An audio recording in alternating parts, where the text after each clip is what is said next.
আসসালামু আলাইকুম। হ্যালো বন্ধুরা, বেসিক টুল টেকনিক আইটি ও টিপস চ্যানেলে আপনাদেরকে স্বাগতম। আজ এই ভিডিওটির মধ্যে দেখাবো কিভাবে কম্পিউটার মাইক্রোসফট ওয়ার্ডকে কিভাবে মাইক্রোসফট ডকুমেন্টে সেভ করতে হয়।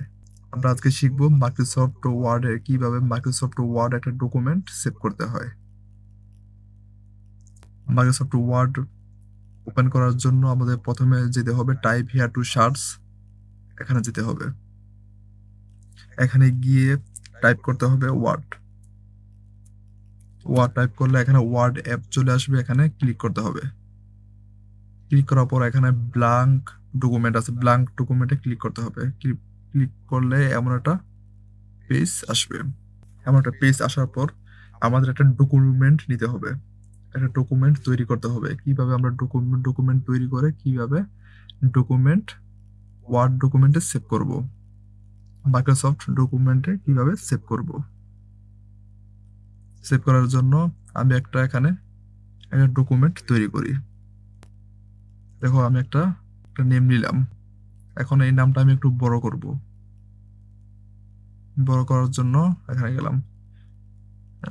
এখন আমি এইটা কি ডকুমেন্ট তৈরি করলাম, এই ডকুমেন্টকে আমি মাইক্রোসফট ডকুমেন্টে সেভ করব। সেভ করার জন্য উপরে ফাইল মেনু বারে গিয়ে ফাইলে ক্লিক করতে হবে। ফাইলে ক্লিক করার পর এখানে নিচে সেভ এসে ক্লিক করতে হবে। সেভ এসে ক্লিক করার পর এখানে অনেকগুলো অপশন আসবে। একটা ডেস্কটপ, ডাউনলোডস, ডকুমেন্ট। যেইটা আমরা সেভ করব সেটাই ক্লিক করব। আমি ডেস্কটপে সেভ করব, তার জন্য আমি ডেস্কটপে ক্লিক করব। ডেস্কটপে ক্লিক করার পর এখানে ফাইল নেম অটোমেটিক একটা নাম চলে আসছে, ফাইল নেম সিফাত আরিয়ান। আমি চাইলে আমি নামটি চেঞ্জ করতে পারবো। আমি চাইলে আমি নামটি চেঞ্জ করব।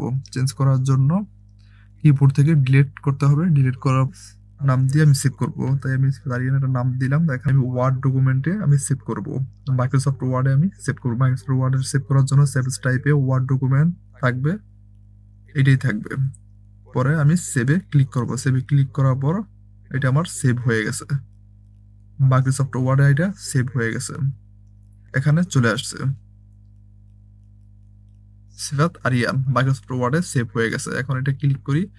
ক্লিক করার পর আমার এটা আমার ওপেন হয়ে গেছে। এখন চাইলে আমি তার সাথে আমি আরো কিছু লেখা সংযুক্ত করতে পারবো। এভাবে আমরা সহজেই মাইক্রোসফট ওয়ার্ডে সেভ করতে পারি। ভিডিওটি ভালো লাগলে অবশ্যই লাইক, কমেন্টস এন্ড সাবস্ক্রাইব করে আমাদের এগিয়ে যেতে সাহায্য করবে। আল্লাহ হাফেজ।